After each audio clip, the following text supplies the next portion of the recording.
念初，你能听到吗？顾念初，你在不在？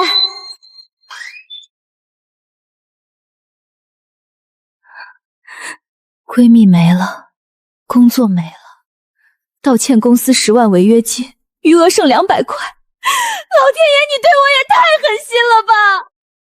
念初，是你回来了吗？谁在说话？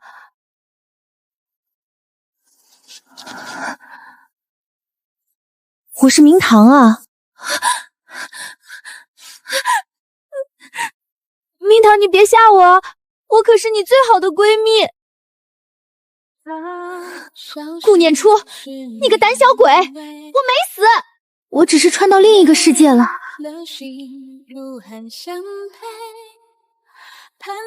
真的是你吗，明堂？你说你穿到另一个世界了。我现在在一个叫昭明的古代，穿成了一个冷宫废妃。这里在闹饥荒，我快饿死了。古代冷宫饥荒，对，这铜镜好像能传东西，你试试给我传点吃的。怎么传？你想着我，使劲想。传过来了，念初，你真传过来了。明堂，你真没死。当然啦，念初，我想到了一个逆袭致富大道。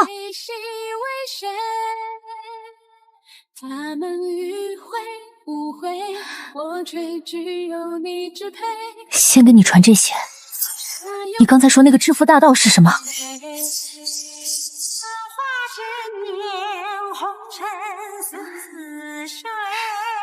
你听我说，我这虽然是冷宫，但这里的东西都是真家伙。我把这边的东西传给你，你拿去卖，说不定还能被当成古董，然后用钱买粮食给我。粮食多了，我就能从这里出去救更多的人，咱俩一起翻身。那你试试传过来，随便什么都行。小唐，怎么回事？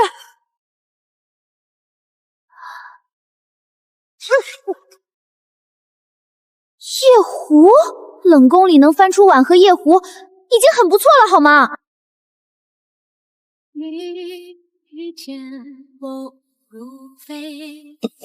这个碗看起来还不错。当然了，念念，趁还不太晚，赶紧去卖。有家店营业到12点，我现在去。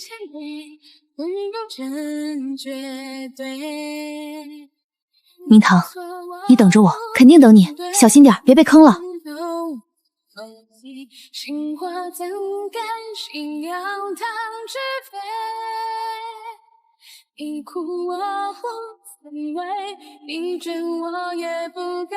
老板，麻烦您看一件。不收不收，小姑娘就别来凑热闹了。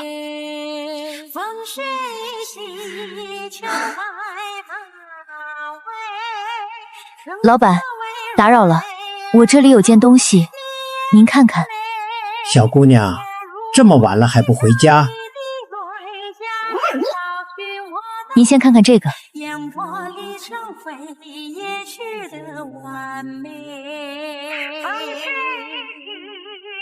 小姑娘，你这碗哪里来的？家传的。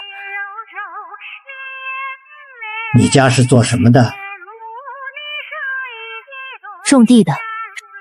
这釉色，这彩绘，这器型，我干了40年，见过上万件东西，从没见过这种工艺。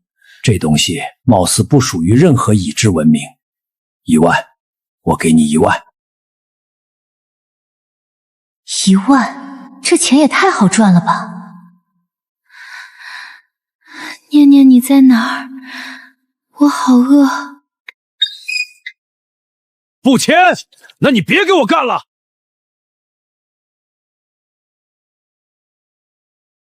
我再去问问别家。等等，1万2。1万5，就这个价了。这条街你随便去问，没人敢收来历不明这个程度的东西。只有我。成交，但是我要现钱。小姑娘，你不太像种地的。您刚才说不属于已知文明，这世上真有我们不知道的文明？做这行这么久，我见过很多解释不了的东西，但你这个是最解释不了的。周老板，以后可能还要麻烦你。要是还有这个年代的东西，一定先来我店里。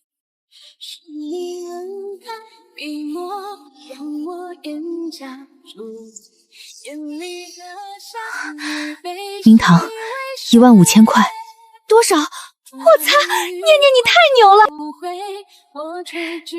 明天我去买粮食，米、面、油，你要多少我给你传多少。念念，谢谢你。少来，咱俩之间说什么谢？行吧，那你明天多买点肉。我这边冷宫里还有个小丫头，饿得都快飘起来了。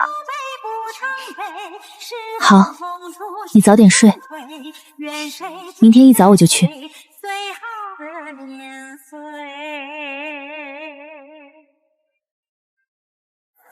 这个以后不用了，你还活着。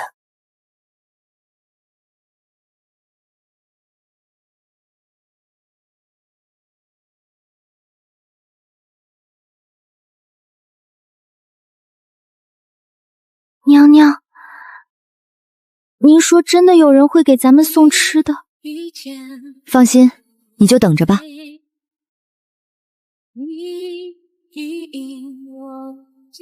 明堂，接好了。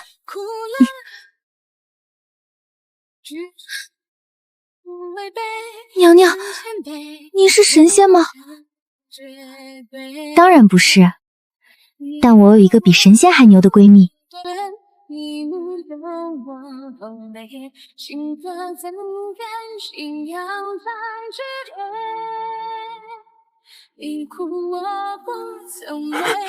有吃的。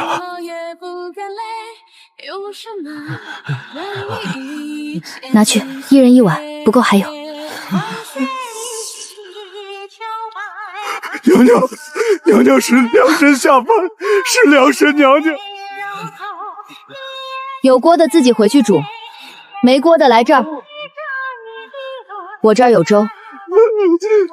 良神娘娘大恩大德。别磕，留着力气吃饭。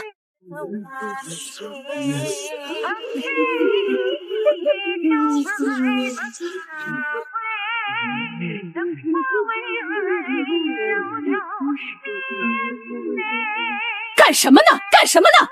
谁让你们在这儿聚集的？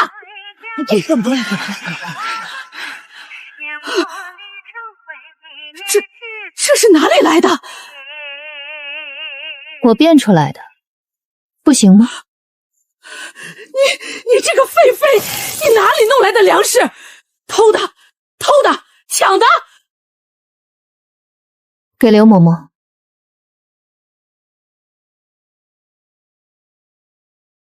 刘嬷嬷，你在冷宫当了这么多年管事，朝廷管过你一顿饱饭没有？我不偷不抢，这粮食干干净净。你要是想吃，坐下来吃就行了。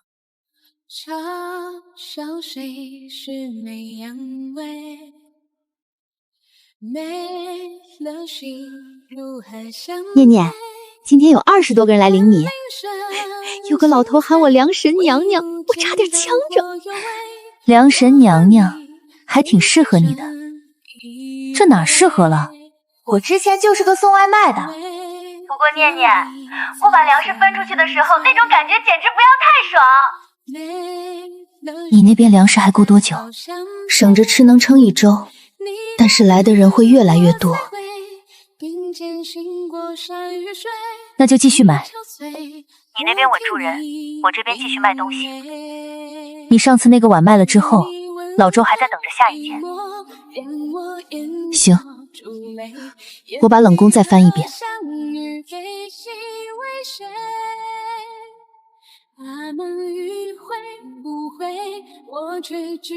这是我做的。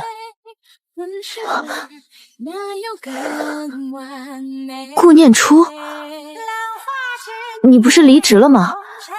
这视频，这是我自己做的，你有什么证据是你做的吗？行，那你现在做一遍。掐丝珐琅，第一步，在铜板上勾线，用什么笔？第二步，填釉料，先填浅色还是先填深色？第三步，烧制，温度多少？你凭什么考我？因为这个视频里每道工序都是我的手法，连左下角那个弯线的习惯都是我的。你剪了我的视频，署了你的名，你连视频里做的是什么东西都不知道。我去，还真是抄的。你等着！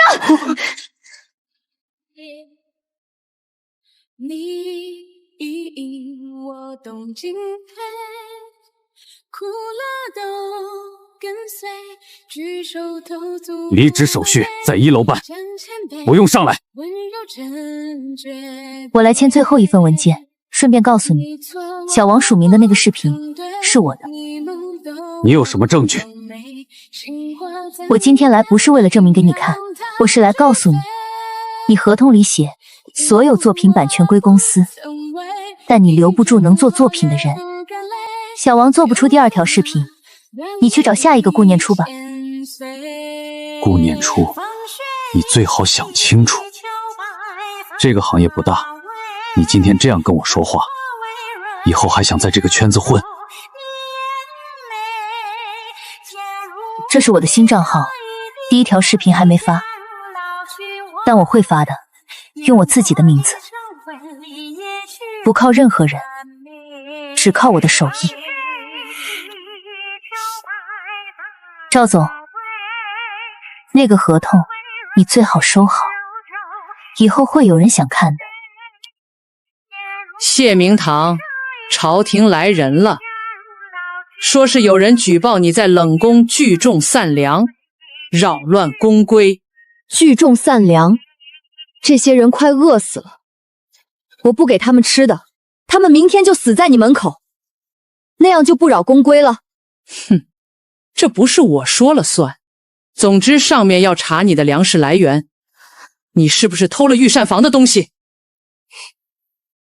小翠，把那袋米搬出来。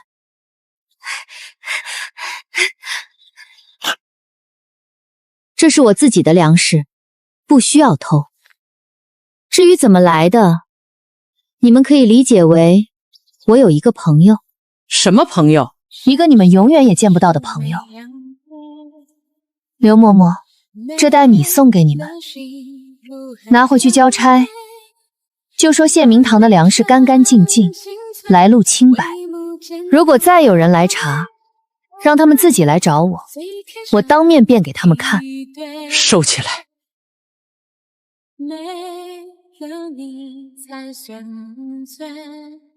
后面不会再有人来查了。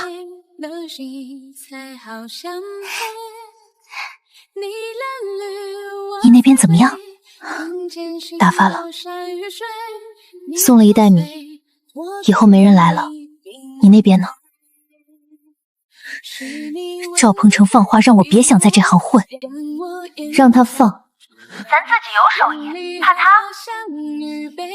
不怕。我今天去注册了自己的账号，明天拍第1条视频。拍什么？拍这个，标题就叫“闺蜜从古代寄来的神秘工艺品，拆给你们看”。那你可别把我供出来。放心，你的设定是神秘供货商，全球仅此一家。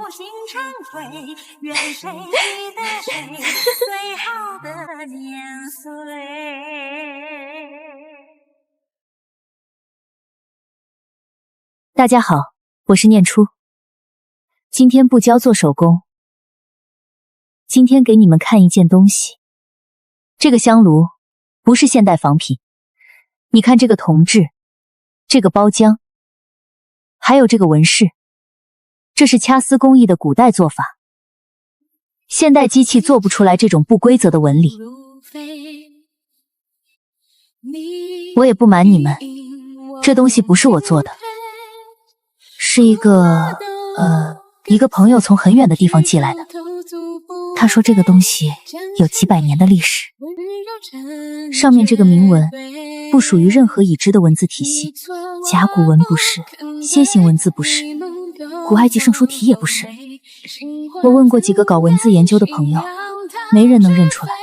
下次视频我会用手工艺的视角给你们拆解一件新的东西。如果你们想看，点赞关注。我叫念初。风雪洗秋白发尾，生花蕤柔皱我去，这是什么文字？博主，你说不属于任何已知文明，太敢说了吧？博主，你那个朋友到底什么来头啊？你那个朋友到底是谁啊？这也太神秘了。关注了，等下一期。明堂，视频爆了，爆了，多少播放量？5万，才发了3个小时，评论好几百条。我丢，念念你出息了！有人在评论区说，关注了，等下一期。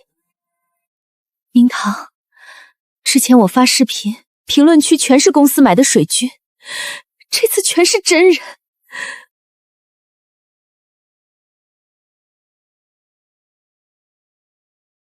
你查一下顾念初，他最近接触了什么人？那些东西是从哪里来的？查不出来也得查。他一个人不到1个礼拜，哪里来的这种货源？给我盯紧他。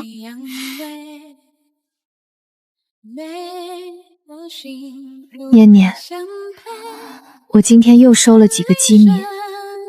有个老太太拉着我的手，说她儿子在前线打仗，不知道还活没活着。我把米给她的时候，她哭了半天。前线？你那边还在打仗？外面在打，饥荒加战乱，这个王朝快不行了。但是念念，我不想看着他不行。什么意思？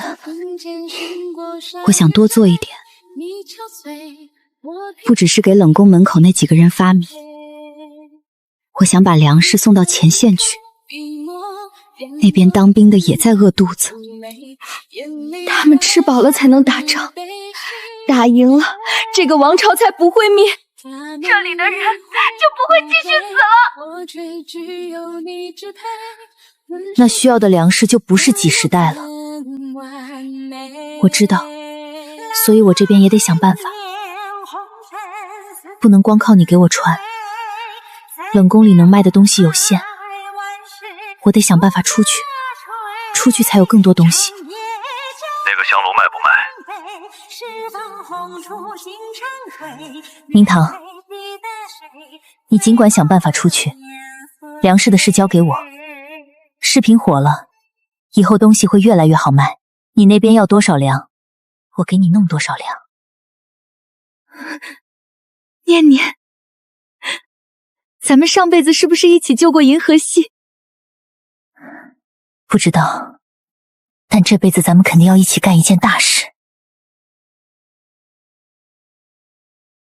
你遇见我误入非，宣冷宫废妃谢明堂觐见。举手投足不违背，将谦卑温柔成绝对。参见陛下。你就是那个能变出粮食的女人。是。陛下，此女乃冷宫废妃，满口妖言，不可轻信。若真有此等本事，为何不早说？陛下，我不需要解释，我可以当面辩，就现在。我需要一个人来检查，这布上什么都没有。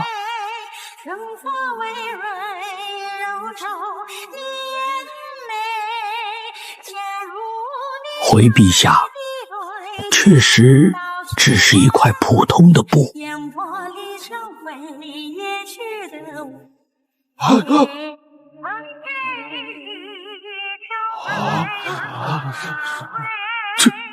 这怎么可能？是真的米，臣亲眼所见。陛下，这袋米我请求送到灾区，谁都不分，先给前线的伤兵。准。谢明堂，你有这本事，为什么现在才站出来？因为之前没人信，现在我想出去，我想带着粮食去灾区。陛下，冷宫门口那些饥民，再不去人就死光了。准你去，但你是废妃，不能以妃位出行。朕给你一道旨意，以钦差之名赴灾区赈灾。谢陛下。1个月前，就是我让人在谢明堂的宫里放了巫蛊之物。陛下最恨巫蛊，当场就把人打入冷宫。我以为那个女人会在冷宫里悄无声息地饿死，却没想到谢明堂站在朝堂上凭空变凉。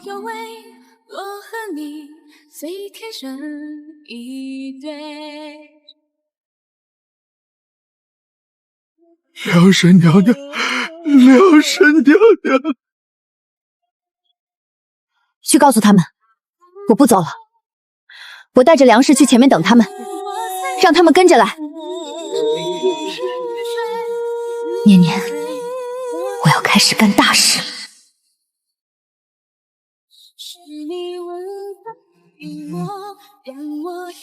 周老板，小姑娘，上次那个香炉有大客户想要，不止一个，你那边还有多少？有是有，但是价格好谈。你这个东西怎么说呢？圈子里的收藏家都在打听，我都不知道该不该告诉他们实话。什么实话？实话就是我也不知道这是什么。那就别告诉他们，让他们自己猜。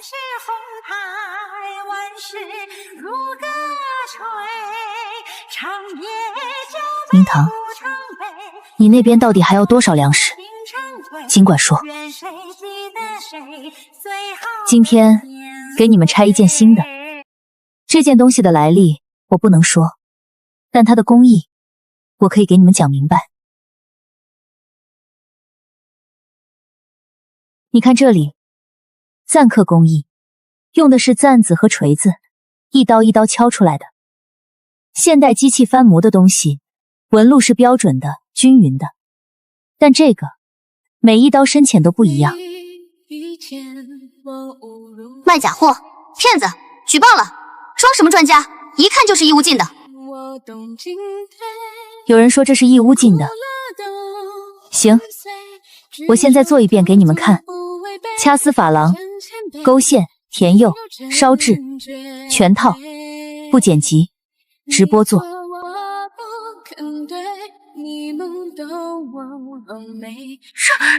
怎么可能？等等，我没看懂这什么工艺。黑子呢？怎么不说话了？我的天，这手也太稳了！黑子出来走2步，这是真功夫，我跪了，关注了，关注了！现在谁还想说我是假的？女王，黑子脸都打肿了，已关注已推荐，从今天起我就是你的粉。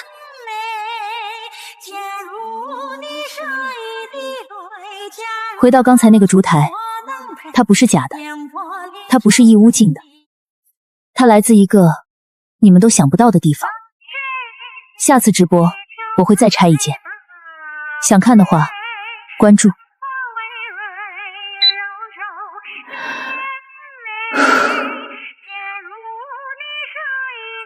刚才的直播我看了，那个烛台你开个价。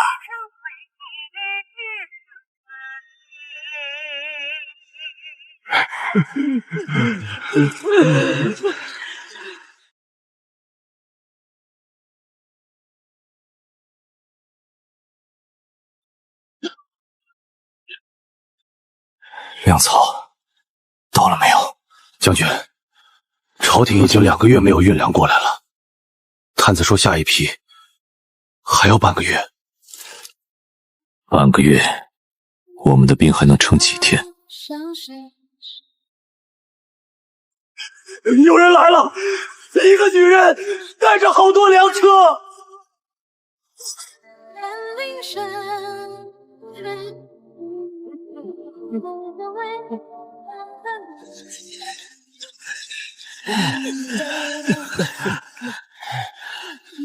你是何人？谢明堂，陛下派我来送粮。粮食？你从哪里弄来的？朝廷的粮道被断了2个月了。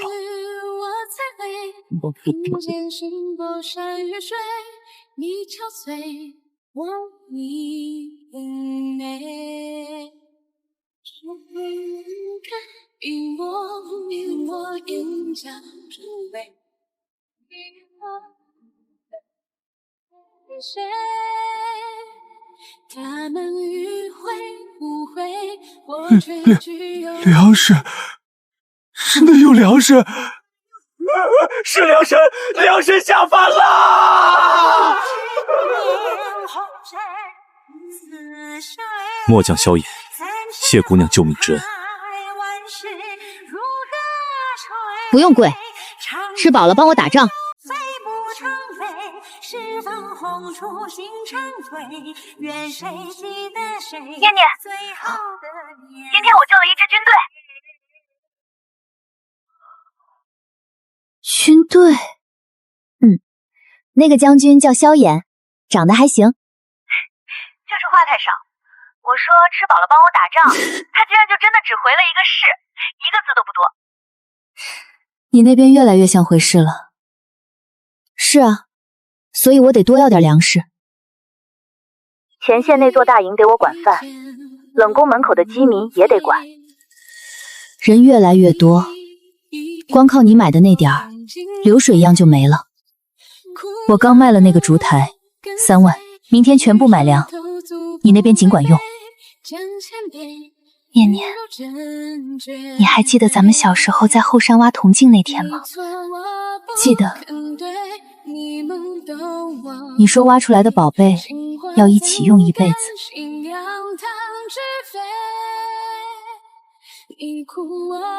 现在真的一辈子了。顾念初，你以为账号做起来了就万事大吉？你看清楚，签的合同上写的是所有作品版权归公司。你现在发的每一条视频，用的每一件东西，版权都是我的。那些东西不是你公司的，是我朋友的。你朋友？你不如告诉法院，你的朋友是什么供货商。识相点，把账号交出来，不然我告你违约。这笔违约金你背不起。不用，今天我给你一个交代。大家好，今天不是说公益，今天给你们看一份文件。第3条，乙方创作的全部作品，版权无条件归甲方所有。第4条，乙方不得以任何形式自行运营社交媒体账号。第7条，违约金为乙方年收入的10倍。什么鬼合同？这不是卖身契吗？哪个公司这么黑？博主，你是不是被坑了？这家公司叫鹏程传媒，老板叫赵鹏程。他们签了57个创作者，每个人的合同都一样。我今天在这里不报警，不告他，我只做一件事，让所有人看到这份合同。至于你们怎么判断，自己看。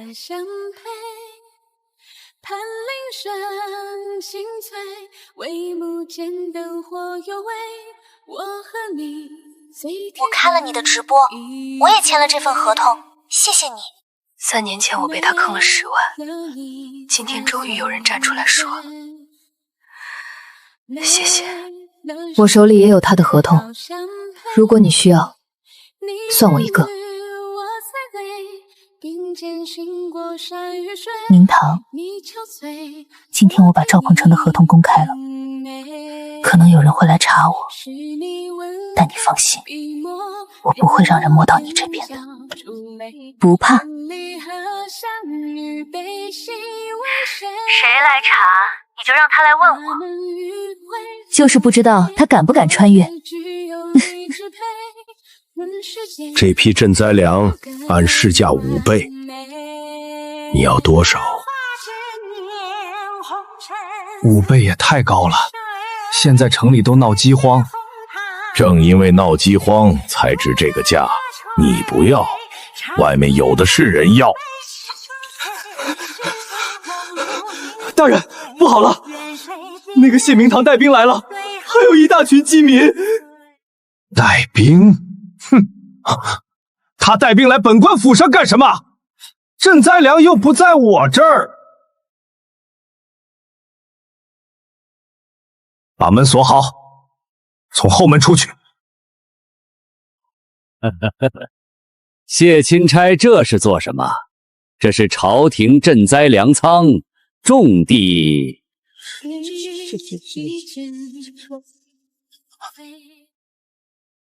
粮仓种地，门从里面锁。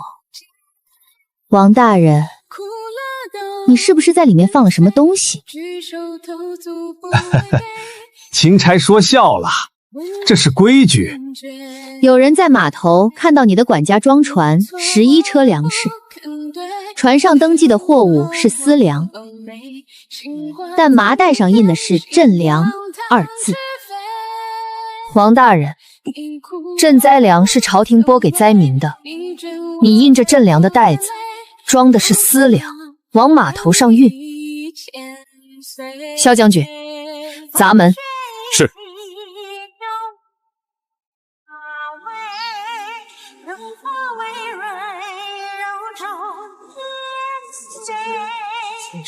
这是赈灾粮，朝廷给我们拨的赈灾粮，他全藏在这里，卖钱。王坤，你贪了多少？钦差，这是往年余粮。往年？今年灾区饿死了3000人，你跟我说往年余粮？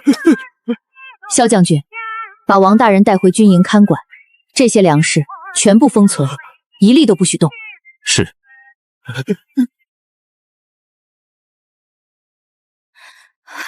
娘娘，皇上说被谢明坛抓了，码头上11车粮食全被劫了。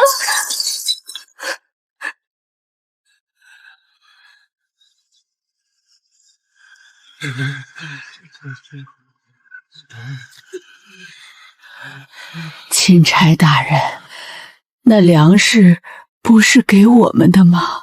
王坤的粮食是赃物，要等朝廷处置。但你们的粮食，我自己有。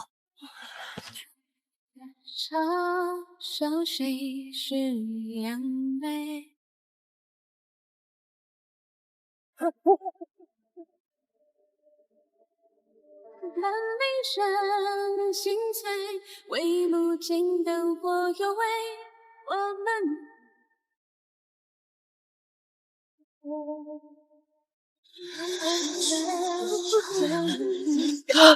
梁神娘娘，梁神娘娘，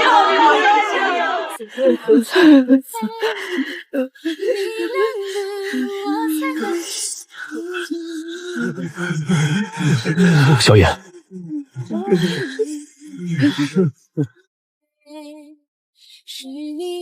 娘娘，刚才来领粮的数都数不过来。那就对了。钦差谢明堂抵灾区3日，发粮万斤，救饥民逾5000。另查户部尚书王坤私吞赈灾粮逾3万斤，人证物证俱在。传旨，革去王坤户部尚书之职，交由刑部彻查，其名下粮仓全部充公。谢明堂赈灾有功。这个女人到底什么来头？娘娘，户部尚书王坤被谢明堂的人抓了，码头上11车赈灾粮全被劫了，那批粮有一半是帮您运的。王坤供出我了？还没有，但谢明堂查得紧，王坤能撑多久不好说。谢明堂，又是他。娘娘，这个女人不是早就被打入冷宫了吗？怎么会？我以为她会在冷宫里饿死，结果她不仅没死，还出来了。汴梁赈灾救军队，现在连王坤都被他端了。一个人从冷宫里爬出来，2个月做到钦差的位置，他接下来要做哪里，你看不出来吗？娘娘的意思是，他已经端掉了我宫外的钱袋子，下一个就是我。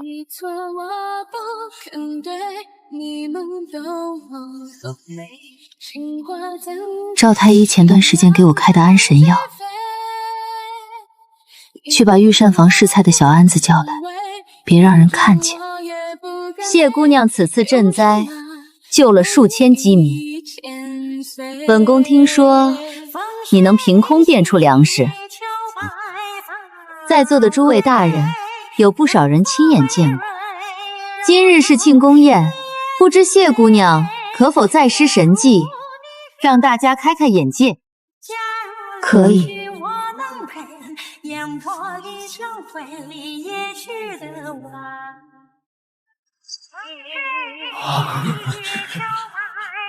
好，不过这粮食毕竟是凭空出现的，陛下万金之躯，入口的东西不可不咽。过来，尝一口。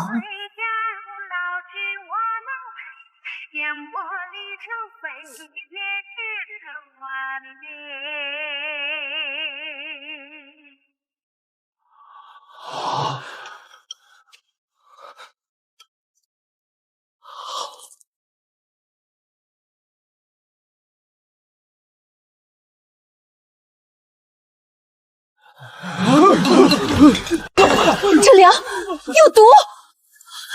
谢姑娘，你的粮食里怎么会有毒？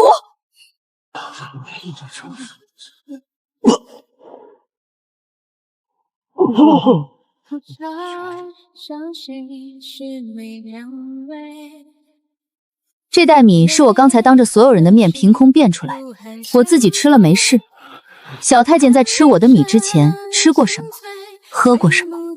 贵妃娘娘，你让他尝米之前，他离你只有3步远。传太医。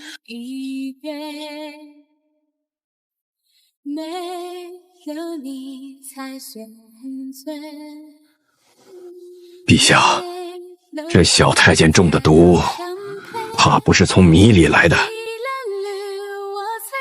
是慢毒，毒发需要2到3个时辰。按时间推算，他是在今天中午之前被人下的毒，跟刚才吃的米毫无关系。贵妃娘娘，小太监中午之前中的毒，你让他来尝我的米，算好了他这时候会发作。这局是冲我的粮食来的。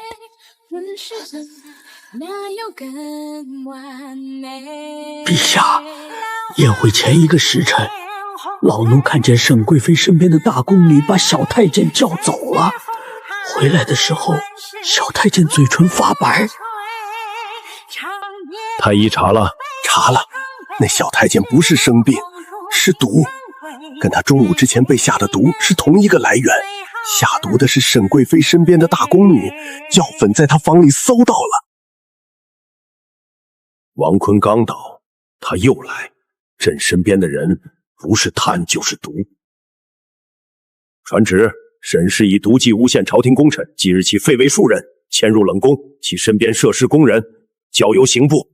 沈氏陪了朕6年，谢明堂来的时候什么都没有。谢明堂，你以废妃之身赴灾区，救饥民逾千，助萧衍将军稳前线，沈氏之案亦由你清白自证。今日起，封你为贵妃。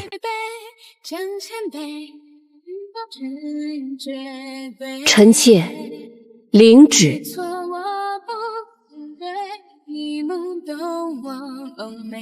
小姑娘，说实话，你这些货如果稳定供应，光这一条线就能吃一辈子。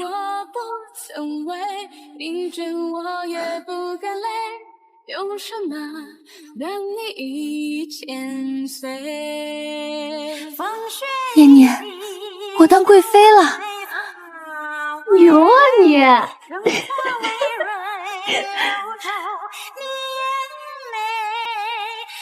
念念，探子来报，赫连说的5万大军已经在城外80里扎营了，最快3天他们就到城下。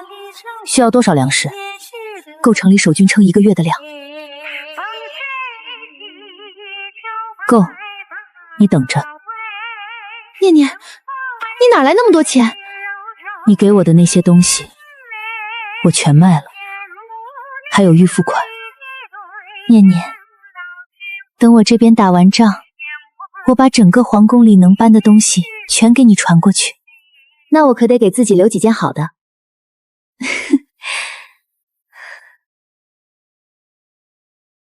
粮草还剩多少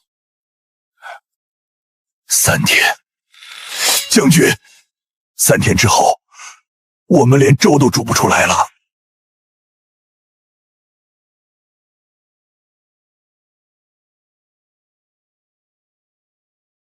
贵妃娘娘，城墙上危险。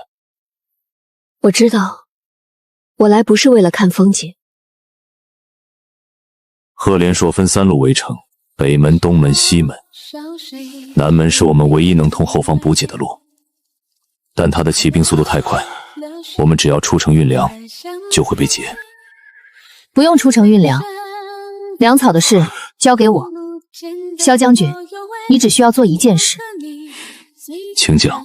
3天后，当城墙上堆满粮食的时候，让你的兵吃饱，然后打出去。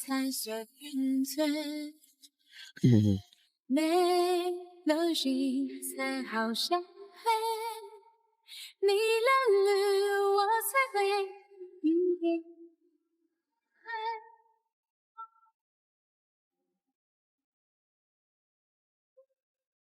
是你吻开逼我，让我更加滋味。梁神，梁神娘娘，梁神娘娘，梁神娘娘。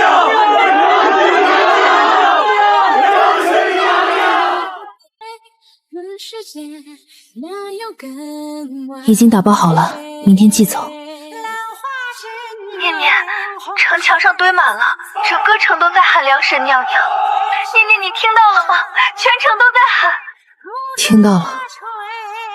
你把钱全花光了是不是？等我打完仗，你过来。我请你吃御膳。广告。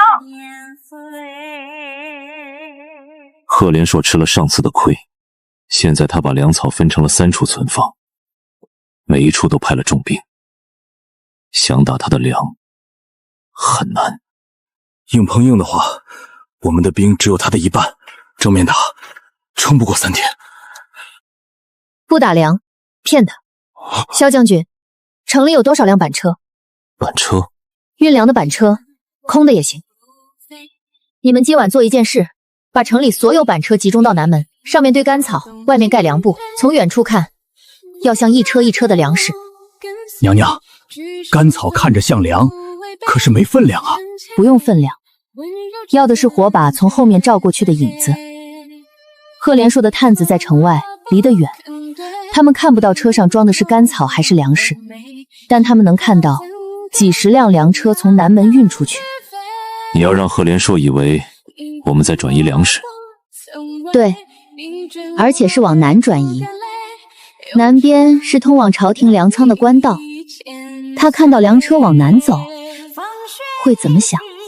他会派兵拦截，他怕我们有了粮食能撑更久。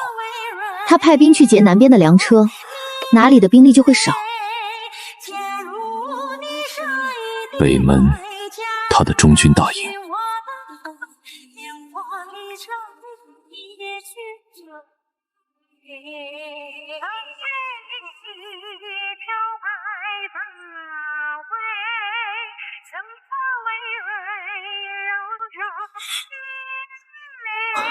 将军，南门有动静，几十辆粮车正在往南边的官道上运。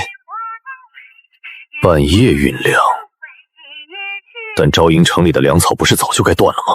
属下亲眼所见，几十辆粮车，火把照的整条官道都亮了。不管粮从哪里来的，不能让他们运出去。传令，调3000骑兵去官道，不管你用什么办法，把那些粮车全给我截下来。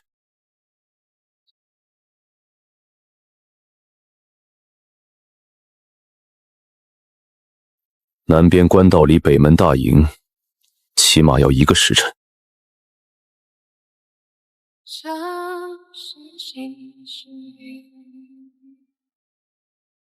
3000骑兵去了南边，营中兵力少了1/3。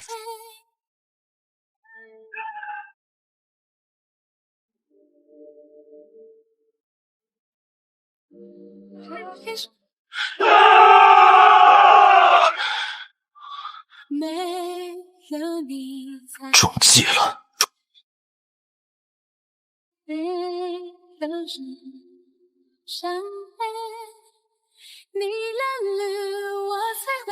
北门拿下，敌军后撤15里。南边的空粮车呢？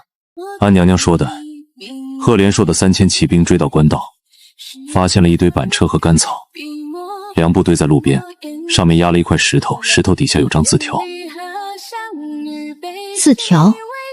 我没留字条。字条是末将留的，上面写了5个字：甘草好吃吗？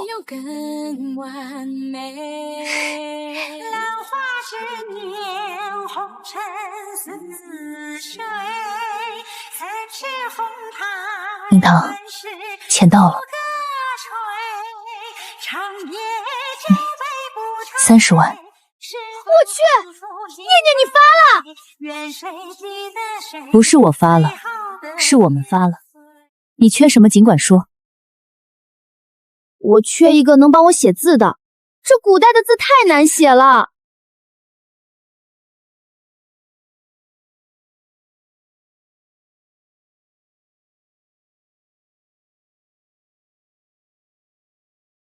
这些合同我看完了。第3条，版权无条件归甲方；第7条，违约金为年收入10倍。这2条按照现行法律属于显示公平的格式条款。你们如果起诉，胜诉率很高。但我要提醒你们，打官司需要时间，快则半年，慢则1、2年。你们能不能等？不止打官司，我们想举报。他的合同模板套了57个创作者，不是个案，是经营模式。这种属于什么性质？如果证据充分，涉嫌利用格式条款侵害多名劳动者权益，市场监督管理局可以立案调查，严重的话，吊销营业执照。我们7个人的合同都在这里。他威胁我的微信记录，我也存了。其他人的聊天记录、转账记录、银行流水都在。我签那份合同的时候刚毕业，被坑了3年。我一直以为是我自己的问题，今天才知道不是。我爸妈到现在都不知道，我离职还倒赔了8万。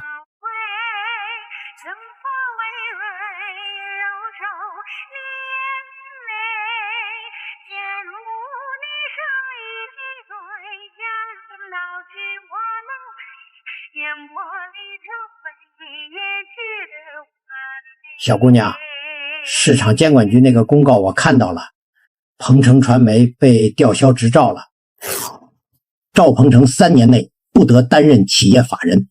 我知道。你一个人搞的？不是我一个人，7个人。行，那我就不废话了，你这个月的货再给我加2成。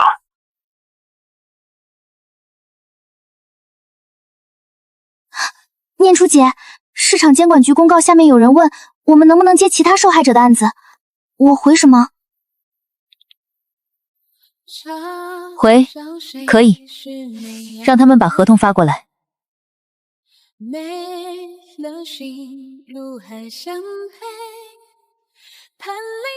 谢明堂，赫连说退了，昭明保住了，你要什么赏赐？陛下，臣妾想离开皇宫。你说什么？臣妾当初入宫，不是臣妾愿意的，是家族把臣妾送进来的。臣妾在宫里没有一天是为自己活的。现在臣妾救了昭明，臣妾想用这份功劳换一样东西。什么东西？自由。朕从来没把你当成过朕的女人，你也不欠朕什么。你救了昭明，朕没有理由把你锁在宫里。准，但朕有一个条件，你留在京城，万一昭明再遇灾荒，朕需要你。臣妾哪儿也不去，就在京城。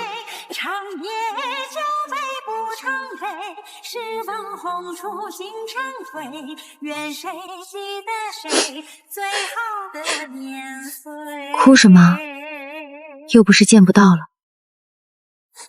娘娘，你以后住哪儿？不知道，先找个客栈。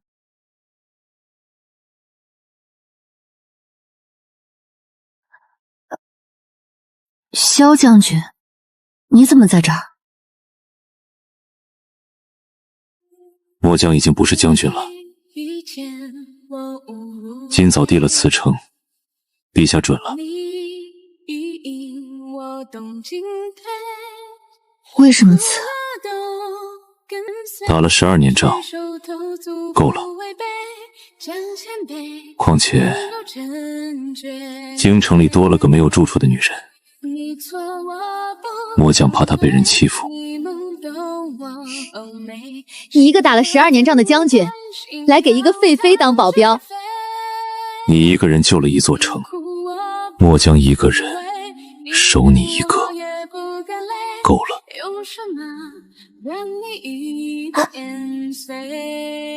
萧衍，你说这铺子租下来能干什么？你想干什么？我想开个店，卖吃的。我活着的时候，不是，我以前最会干的事就是把吃的送到别人手里。卖什么？什么都卖，但最重要的是明码标价，童叟无欺，就是价钱写在墙上，谁来都一样，不讲价。先租下来，明天开始收拾。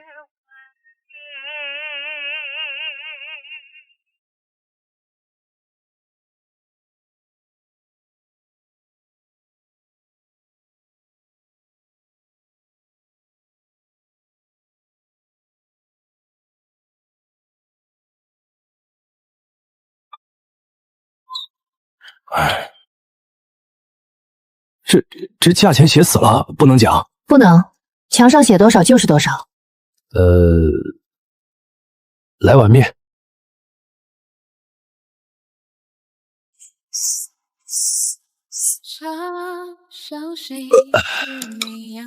老板娘，再来一碗。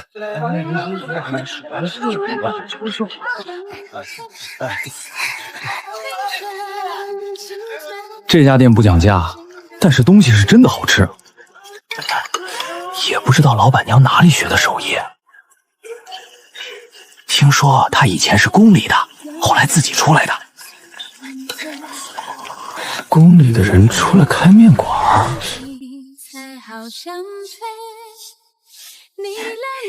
念念，铺子今天翻台了5轮，你现在可真要成富婆了呢。对呀，多赚点钱给你备嫁妆。这么说的话，我也得努力了。你可比我快多了。我却居然被支配，看世界哪有更萧将军，赫连硕集结残部反扑了，陛下请将军回营。我已经不是将军了。陛下说了，只要您回去，还是镇北将军。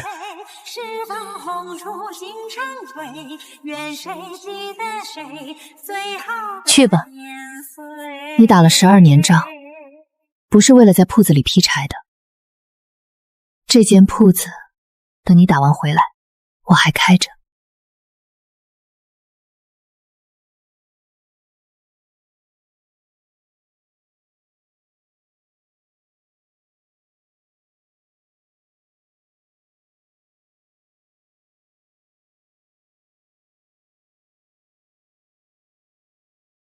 萧衍，听说你辞官了，怎么又回来了？回来打完最后一仗。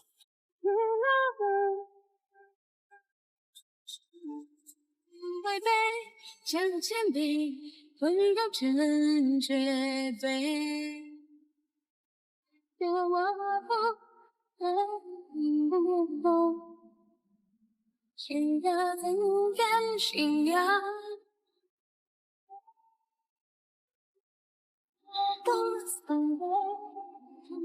也不累，用什么让你1000岁？风雪一袭。你说的打完回来，铺子还开着？开着，明天早起蒸馒头。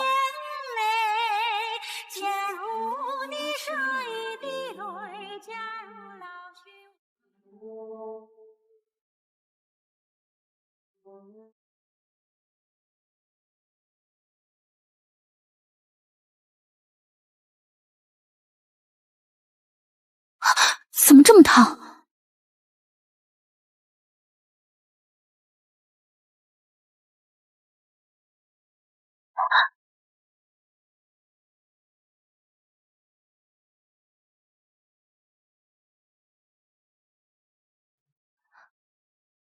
念念，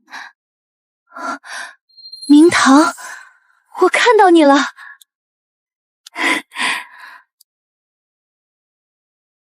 萧衍，过来看个东西。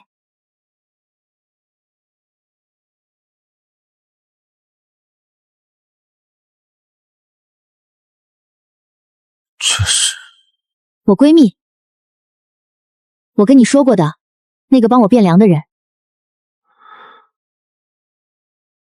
多谢。若不是你的粮食，昭明早没了。你就是萧衍。明堂说你长得还行。念念，我说的是还行，不是这个语气。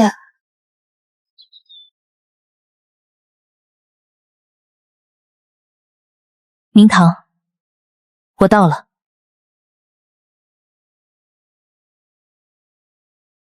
书还在。比记忆里矮了一点。明堂，你不回来了？